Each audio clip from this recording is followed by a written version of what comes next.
certainly what the Sangh Parivar calls Tushtikaran, that is appeasement, is what I call compassion. I mean, how can are you trying to tell me that Islam is a religion of evil? That the only thing they have is evil social practices? That we are so noble that we have no undesirable social practices? How did the SC come? How did the ST come?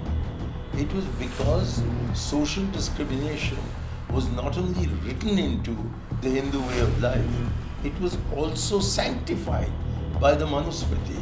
The distinction is that the Nehruvian idea of India is a very civilized attitude. It's a very civilized idea. It encompasses the importance of reconciling differences of opinion. Whereas there is a certain brutality about the Sangh Parivar's idea of India. And that brutality does not translate into a democratic or even a moral ethos. It is an unethical attempt at domineering. But if you put a community under siege, then naturally they react. So if you allow Muslims their due percentage in parliament, and we have a ruling party that does not have a single Muslim, not one Muslim in our parliament. So it depends on your attitude to India. Is India a Hindu country, or is India a composite of every religion that the world has known? But I have outlined already an approach that I think we need to adopt. And the two elements of that approach are to recognize that we are not the natural party of governance, to stoop to conquer by accepting the other leaders of the alliance as equal to ourselves, of concentrating on consolidating this alliance, and as far as the Sangh Parivar is concerned, to fight it ideologically at all the levels that you have mentioned. And that is what this book has tried to do. Mr. Aiyar, first of all, congratulations on your book. Thank you so much. It's such a detailed, engrossing read. I actually went through the whole thing. In between, I must admit, I skipped a few chapters, sections here and there when you went into Panchayati Raj a little bit, Northeast and all, some ministerial things, but otherwise, I've read the whole thing.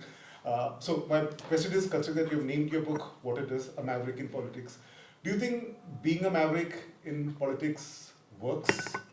Or do you think it's a... It sometimes works to great advantage, because if I'd not been a maverick, if I'd been the usual run of politician, I don't think 4 such diverse portfolios as I had would have been entrusted to me.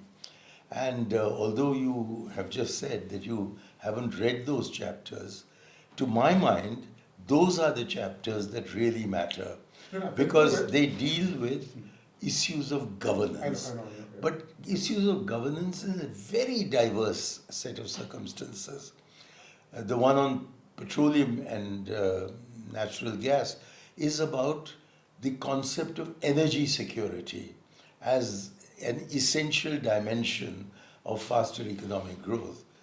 Panchayati Raj, of course, I was the first ever minister and the only one who's lasted for 5 years and the only one who really made that a focus of attention. So as Jawaharlal Nehru said, Panchayati Raj is the most revolutionary force of all, for behind it are all the forces that will change the structure of our society. So that was the second thing. The third thing was about sports, and I said that we must change our focus from being a sports hosting nation to becoming a sport loving nation. And for that, I said schools are not the right place, because most schools in India just don't have the land for sports activities.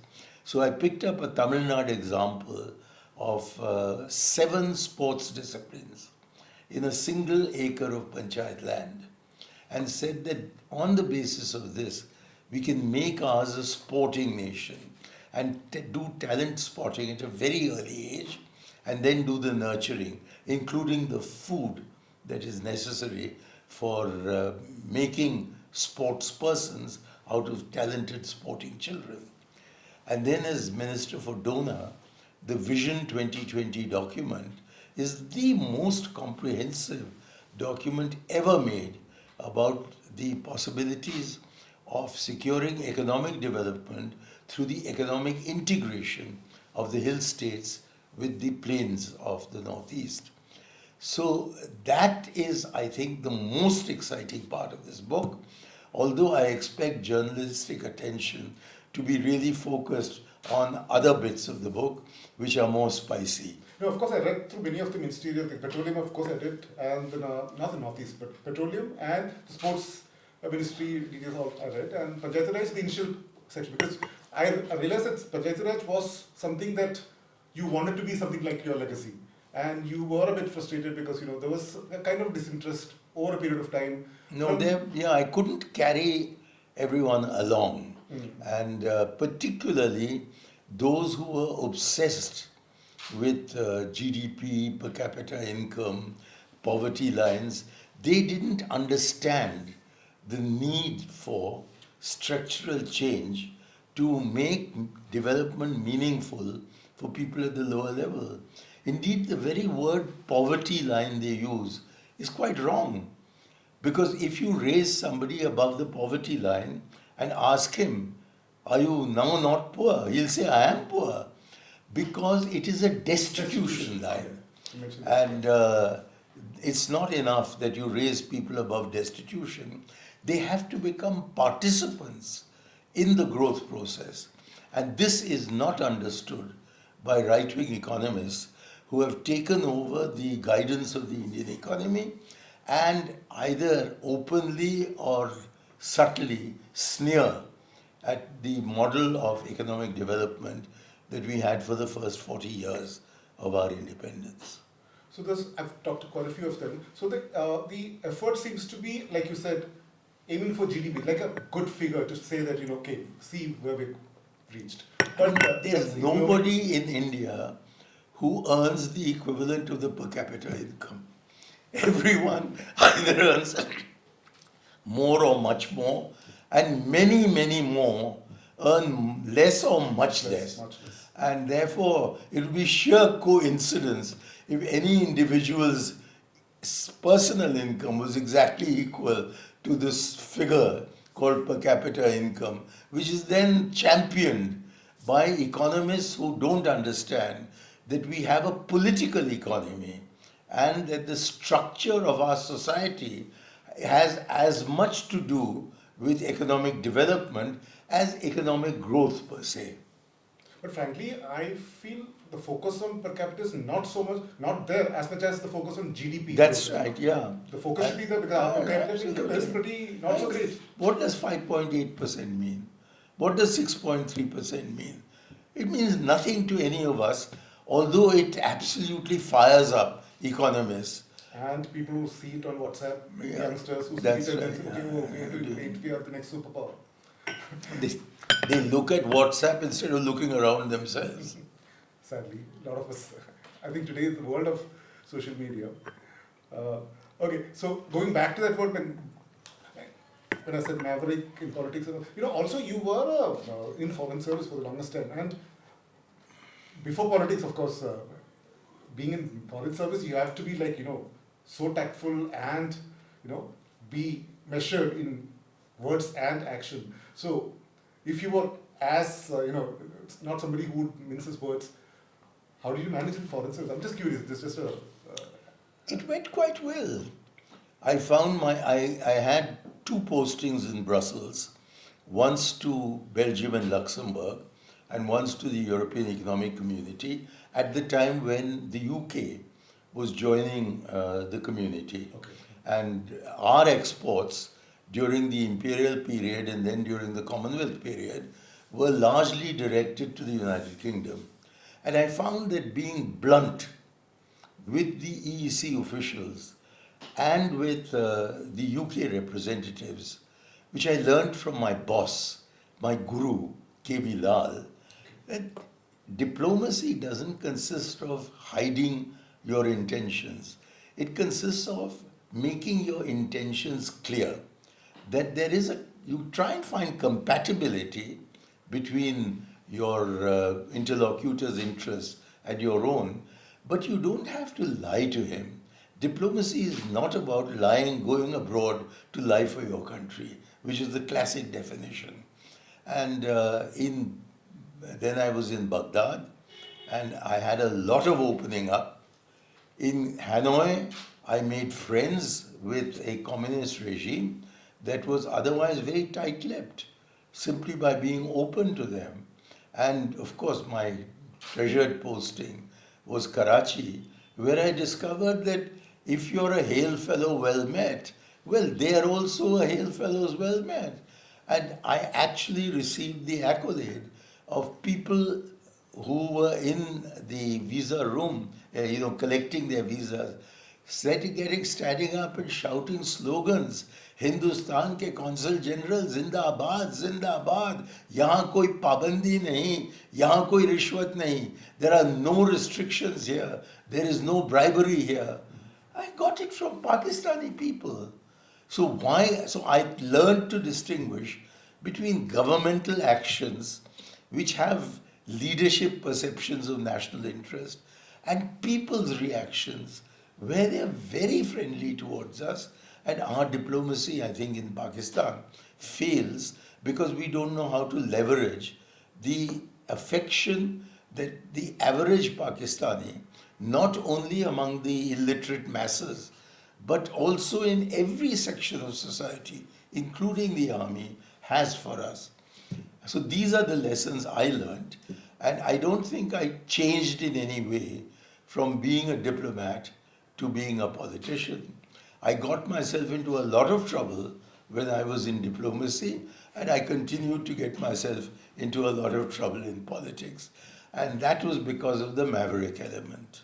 Indeed, to get into the Foreign Service, I had a terrible time. I stood seventh and was easily into the Foreign Service. But then M.K. Narayan, who was the undersecretary in the IB, he picked up some reports about me from England and got the Home Ministry to send me a telegram which said that I had been rejected from all services. And it's only when I came back and succeeded in getting everybody alerted to the fact that I was not a member of the Communist Party and my private political opinions as a citizen of India I was entitled to have. And eventually it was Jawaharlal Nehru who on the 23rd of October 1963 wrote on the file, I agree, I too have heard good reports of Shankar Aiyar. He may be taken into the Indian Foreign Service and sent to Missouri for his training. J. Nehru, 2310. Now, that is how I got into the service. So I was a maverick even as a student. So it's not surprising that there is a consistency in by being a maverick, which enables me to stand apart from the crowd, but also makes me the target of those who disapprove of mavericks, who want people to be conformist. Right. In fact, reading through your book, where you've detailed all the issues that have cropped up because you said something that probably some people did not like. The fact is that you firmly believe in a particular way of life, a principled way of life, where you can have opinions which may differ from somebody else's, but you can still be friends. You can still work together. Those kind of principles, those kind of gentlemanly way, if you can call it that, or if there's any other term for it, I'm not very sure. But that kind of an approach to politics and civility somehow seems to be lacking now in the present scenario. But why would that be? Why? For a very good reason. I was 6 years old when Jawaharlal Nehru became Prime Minister of India. I was 23 years old when Jawaharlal Nehru died. So my entire growing up process, from being a child to becoming an adolescent, to becoming a university student, to going to Cambridge, to joining the Foreign Service, was all in the ethos of the idea of India, which Nehru had spelt out in his discovery of India. And that idea of India was what enabled him to do something that nobody in the world had done before, which was to trust the illiterate Indian, to trust the superstitious Indian, to trust the fractious Indian, to express his opinion openly as to who should run the country and how should the country be run. Nobody believed that we could have a Westminster style of democracy in India on day one, when the British themselves had taken from the Magna Carta in the 10th century to to nearly the 21st century to evolve their democracy, and Nehru brought it in full scale along with affirmative action, which had never been known in the world before, for the scheduled castes and scheduled tribes.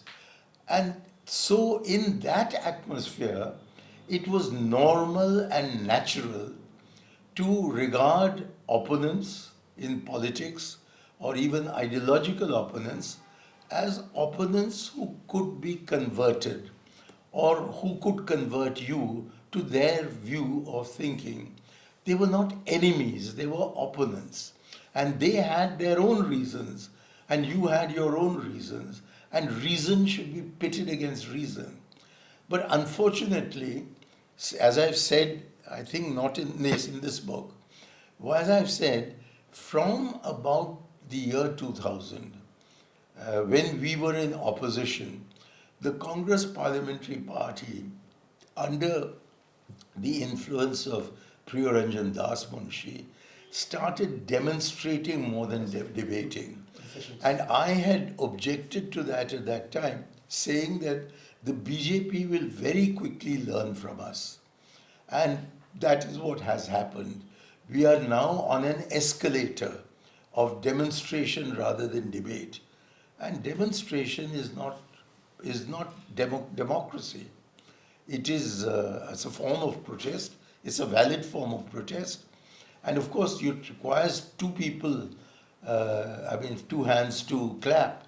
And the opposition BJP, or the opposition to us, the BJP, they have no sense of democracy, because Hindutva is a philosophy based on violence. It is based on domination. It is based on being domineering. It is based on majoritarianism. It is based on being on arbitrary rule. So they have no sense of democracy. We are losing our sense of democracy. The result is chaos in Parliament, session after session after session. You said the BJP would learn from the Congress. That seems to have happened in a lot more areas, right up to the idea of India. Because towards the end of your book, you do say that Modi's idea of India, you call it, could be an accidental aberration. But do you think things have changed so much that that is the idea of India? And what do you see of it in the future? Do you firmly believe it's an accidental aberration? Do you think it's going to last? In my book, the last chapter, called Curtain Call, is devoted to answering in some detail your question. I know that. Yeah. So I have attempted in that last chapter to lay out the totality of the rationale behind Nehru's idea of India, and quoting extensively from Savarkar, Golwalkar, and then in recent times what has been happening, what's being said. I have laid out the alternative idea of India that is being propagated by Mr. Modi with the full backing of the BJP, the RSS, and the rest of the Sangh Parivar. And it is quite clear that these two alternative ideas of India are not compatible. And in my view, the distinction is that the Nehruvian idea of India is a very civilized attitude. It's a very civilized idea. It encompasses the importance of reconciling differences of opinion. Whereas there is a certain brutality about the Sangh Parivar's idea of India. And that brutality does not translate into a democratic or even a moral ethos. It is an unethical attempt at domineering.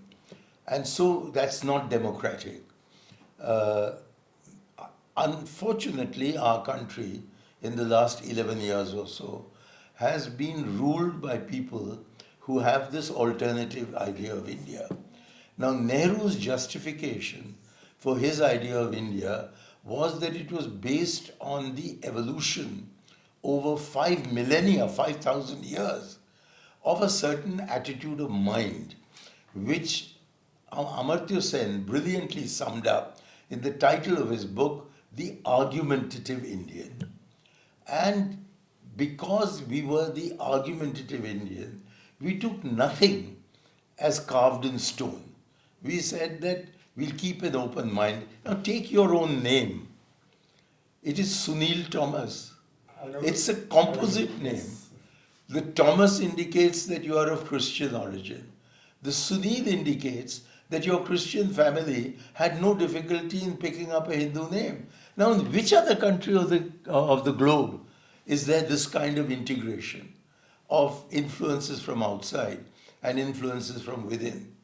Also, look at the way in which India is ruled from Delhi by Muslim Badshahs and Sultans for 666 years. From 1192, when Muhammad Ghori comes to the throne of Delhi after defeating Prithviraj Chauhan, and 1858, when Bahadur Shah Dhafar is deposed by the East India Company. That is a period of 666 years.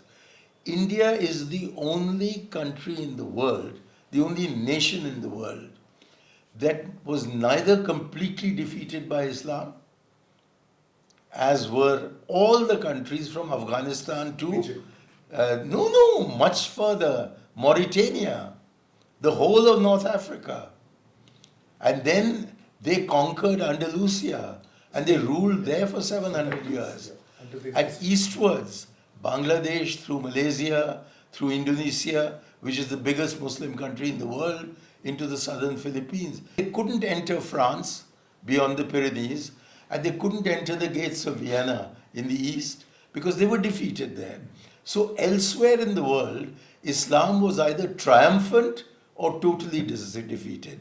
But here in India, they were so integrated with the existing ethos that after 666 years of Muslim rule in Delhi, only 24% of Indians were Muslim. It just shows that the Mughals, the Delhi Sultanate before them, they realized that they couldn't convert this country out of its own Indic civilization. But the Indic civilization was capable of absorbing and assimilating the influences from outside, with the result that the Sufi movement of the Muslims and the Bhakti movement of the Hindus, which incidentally took place entirely through the period of Muslim rule in Delhi. Entirely.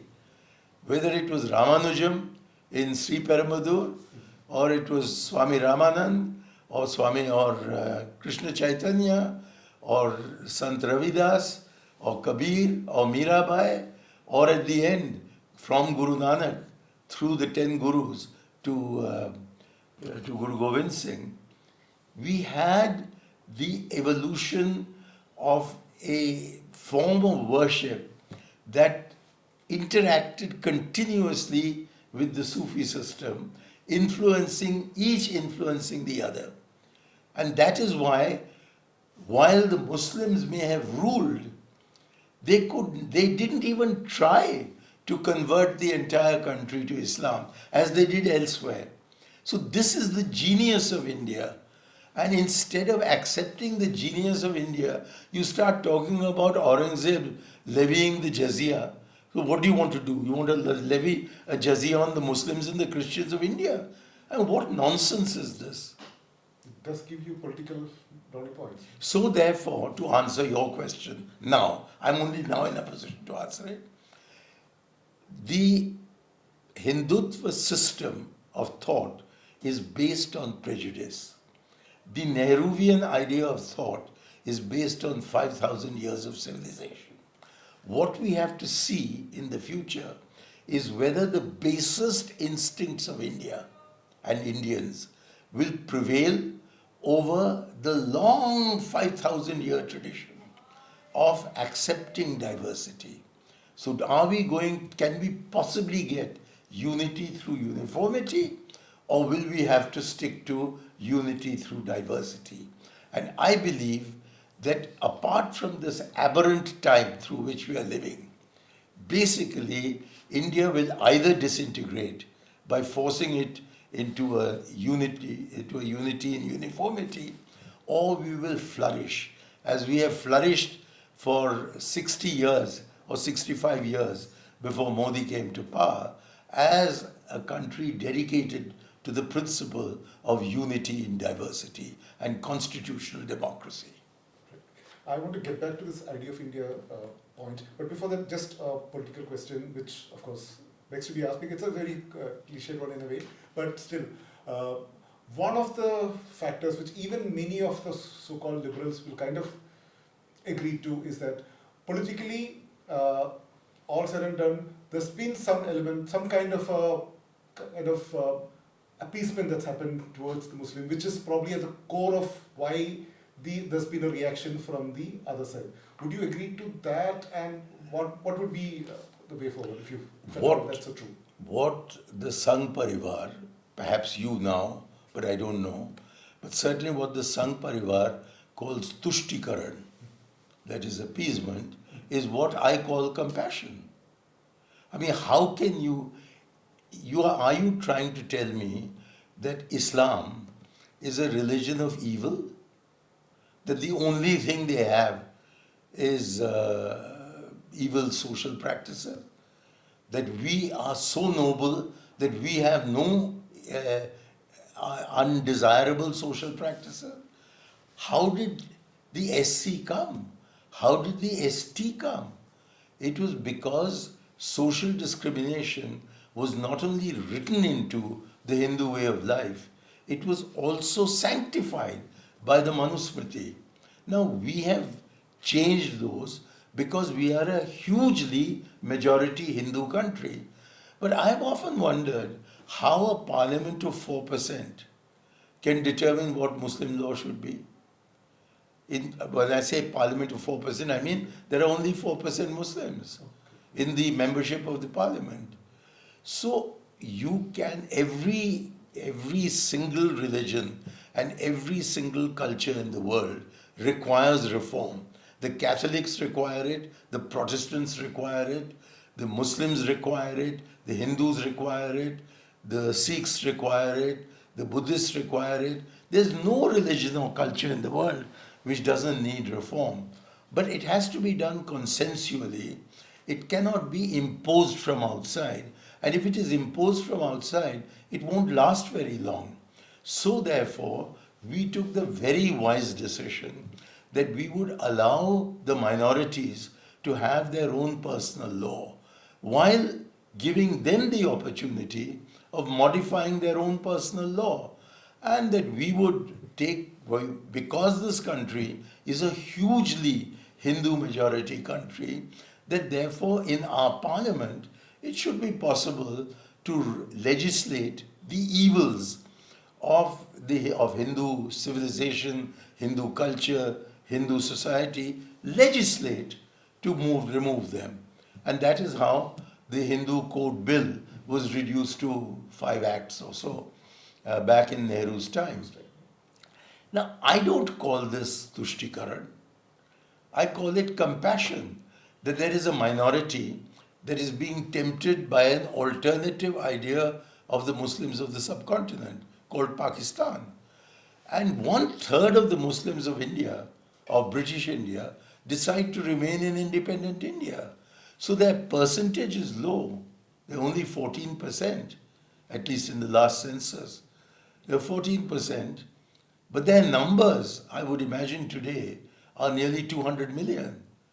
Now, you can't impose the will of 800 million people or 1 billion people upon 200 millions. And who is going to tell the Syrian Orthodox Church, for example? And I say this because you're from Kerala. How are you going to tell the Syrian Orthodox that many of their practices are, are obfuscatory? You can't. But the Syrian Orthodox community itself can do so. And one of the examples is that one of my closest friends is a Syrian Christian called Gautam Philip. And a new friend I have is called Sunil Thomas. So they change if they are allowed to change. But if you put a community under siege, then naturally they react. True. So if you allowed Muslims their due percentage in parliament, and we have a ruling party that does not have a single Muslim, not one Muslim in our parliament. So it depends on your attitude to India. Is India a Hindu country, or is India a composite of every religion that the world has known, along with a phenomenal diversity of language, of culture, of ethnicity? There's no country in the world that has the diversity of India. And it's only because wise people like Mahatma Gandhi and Jawaharlal Nehru, as the 20th century was being ushered in, realized that you can only preserve the unity of the nation, even create the unity of the nation, on the basis of respecting diversity. Not just respecting diversity, but celebrating diversity. I am thrilled that Eid is not Diwali. I am thrilled that Diwali is not Christmas. So what do? I celebrate Diwali with all those who wish to celebrate Diwali with me. I celebrate Eid with all Muslims and friends of Muslims. I celebrate Christmas with Christians and friends of Christians. And that is what makes our country go. That is what's called secularism.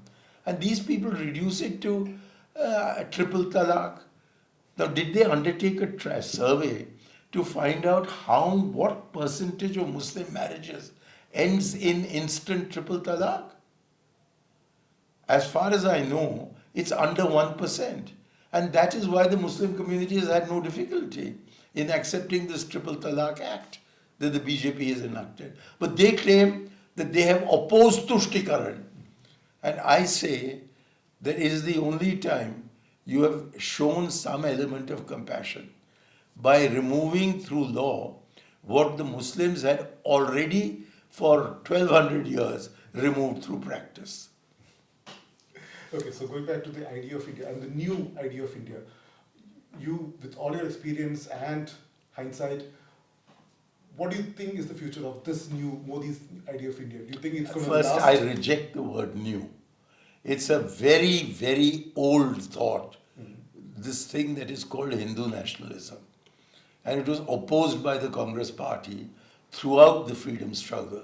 And the Congress at that time was not a political party, it was a movement, which is why the word party does not appear in its name. It's called the Indian National Congress. And we allowed anybody who believed in the diversity of India and who was committed to ending British imperialism in the country into the movement. And they realized that India, what were the British saying? That you're too divided to be a nation. It is we who have created you as a nation. And they were answering back that no, we've been a nation for 5,000 years. And we may not have been a nation state, but we are not going to do the European example of having 43 states, separate nation states, in an area, geographic area, from the Urals to the Atlantic, which is equal to the geographical area of India. We say this is one nation. In fact, we say it's our Bharat Mata, with her right hand cut off into Pakistan and her left arm cut out into Bangladesh. We are one nation, but we accept this as one nation only because we accept its enormous diversity.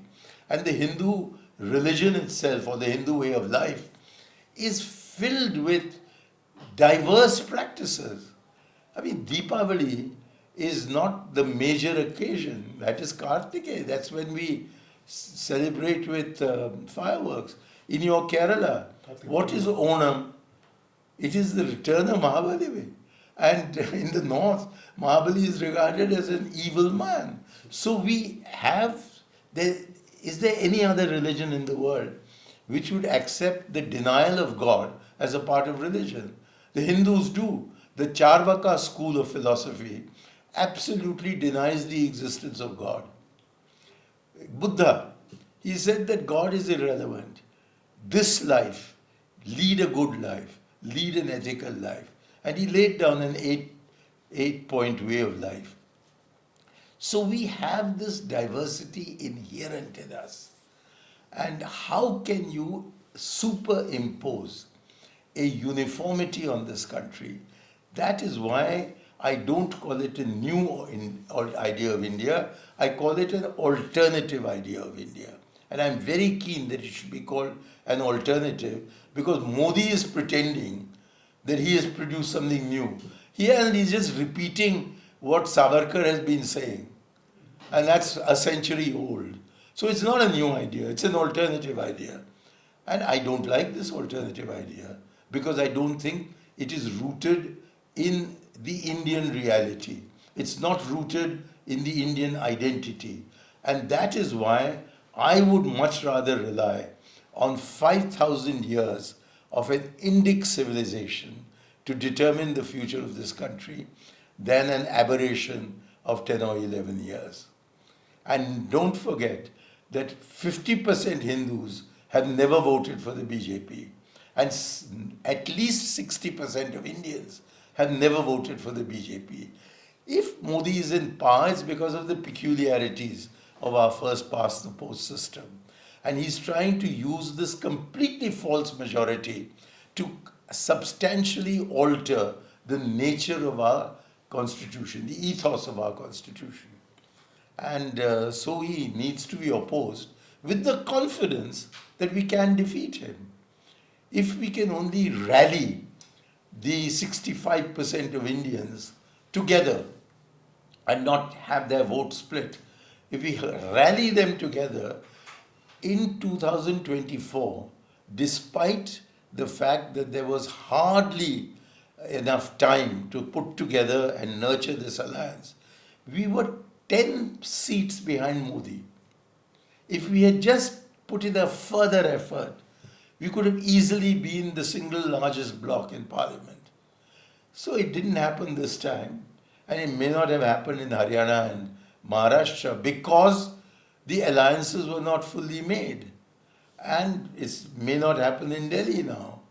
But ultimately the answer lies in the Congress party recognizing that it is no longer the natural party of governance, which is how we defined ourselves at the Pachpadi Convention in 1996. Default. And that being so, we should adjust ourselves not in terms of becoming a pale imitation of the BJP, which is what many congressmen want to be, but by asserting the independent philosophy of Gandhiji, Nehru, and all the other leaders who have, through the Congress, brought a secular ethos to this country.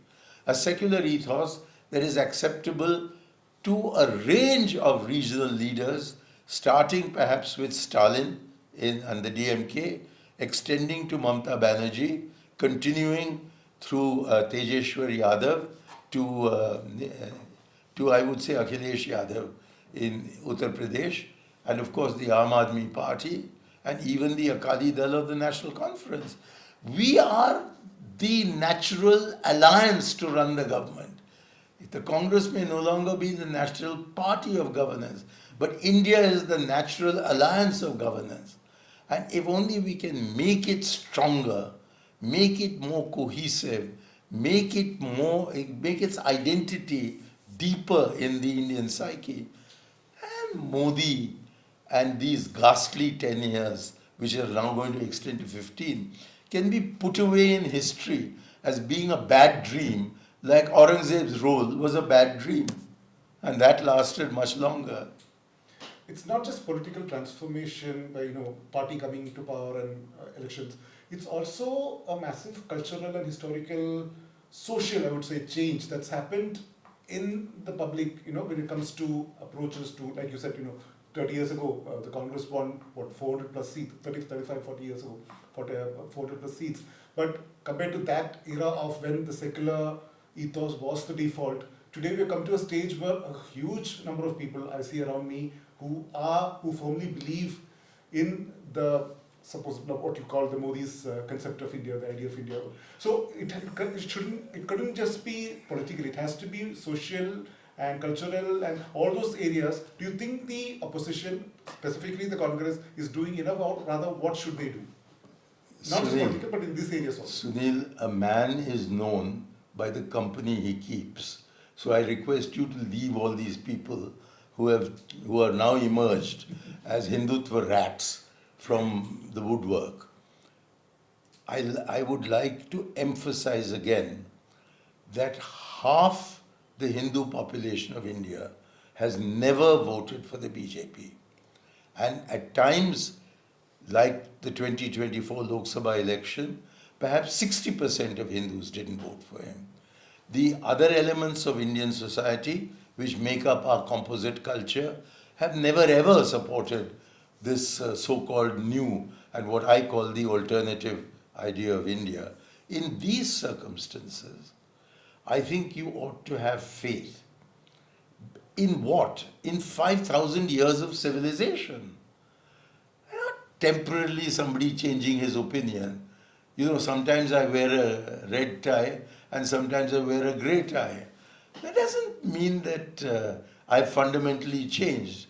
So these people are going along with the wind. Ideology means that you have a firm conviction in your view of life, what the Germans call the Weltanschauung, the world view. And that encompasses all the elements you mentioned, offering them an opportunity to continue their dastardly rule. But if we can go back to our ideology and fight them on the ideological front at every level, and if we can't do it through the Congress party, we can do it through the India Alliance. So I trust the India bloc. And that is where I think we are going to prevail, perhaps as quickly as the next 5 years. And certainly we can defeat anybody who is non-biological and believes he's on a divine mission from God. What kind of rubbish does the man think? So one last question. With your wealth of experience and your experience with the Congress Party, you've been an insider and of course an outsider. So what are the maybe 2 or 3, whatever you think, concrete steps you feel Rahul Gandhi needs to take this whole concept forward? I'm not an advisor to the Congress president, who is Mr. Kharge, and I'm not an advisor to Rahul Gandhi, who is otherwise the leader of the Congress. I don't have, as I'm on the margins, I don't have any advice to give. But I have outlined already an approach that I think we need to adopt. And the 2 elements of that approach are to recognize that we are not the natural party of governance, to stoop to conquer by accepting the other leaders of the alliance as equal to ourselves, of concentrating on consolidating this alliance, and as far as the Sangh Parivar is concerned, to fight it ideologically at all the levels that you have mentioned. And that is what this book has tried to do.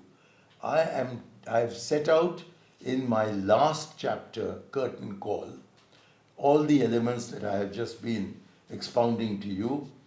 my, my penultimate chapter deals with why I am a maverick and how, as a maverick, I've had great successes and great failures. And the rest of this book deals with what it was like to be an unusual MP, to be an unusual member of the cabinet, to have lots of ideas which not everybody accepted. And I hope the message that goes through is the one that I have given in the introduction, where I refer to young people who come and ask me whether they would like to, can they make a life in politics. And I say to them that look at your temperament first. If you want only success, if you want to be on a trajectory that makes you better off tomorrow than you were yesterday, then politics is not for you. That there is so much volatility and so much amplitude in what happens in politics that your mentality has to be one which accepts failure as much as it accepts success. Now, success is a very easy thing to live with, but unfortunately, it breeds arrogance and it breeds blindness. That today I am on the summit, tomorrow I may be on the valley floor. And equally, when you get to the valley floor, you can easily get despondent. But you have to realize that from the valley floor begins the ascent to the top again. So until you have a mentality which speculative businesses have and which politics has, which is that I'll win some, I'll lose others, and accept that as a way of life, don't come into politics. I've also said that as a maverick, it's my experience that unless you are in a remunerative career till you're at least 40 years old, and therefore can build up some personal capital, don't come into politics, because then you will have to make a commerce of politics. And to remain an honest politician, it's necessary that your family doesn't depend on politics. The family must be looked after in its own way, separately, and you do politics not in order to earn illegal money, but in order to make the contribution which you wish to make to nation building. That's why I think I'm a maverick, because I came into politics from the civil service. And Rajiv Gandhi said to me on the day that he finally let me change. Many people think Rajiv brought me in. He didn't. He opposed my coming in. And then after 2 months of making me wait, he finally said, okay, but then he warned me. He said, the system will never accept you. And I've now discovered that because I'm a maverick, the system has not accepted me. I have been told that I'm too old. Now, I am old in age. On the calendar, I'm 84 years old. But as you can see, my mind is still working. My emotions are still there. Physically, I walked into this chair while you were watching me. Is there anything old about me? Except my calendar years.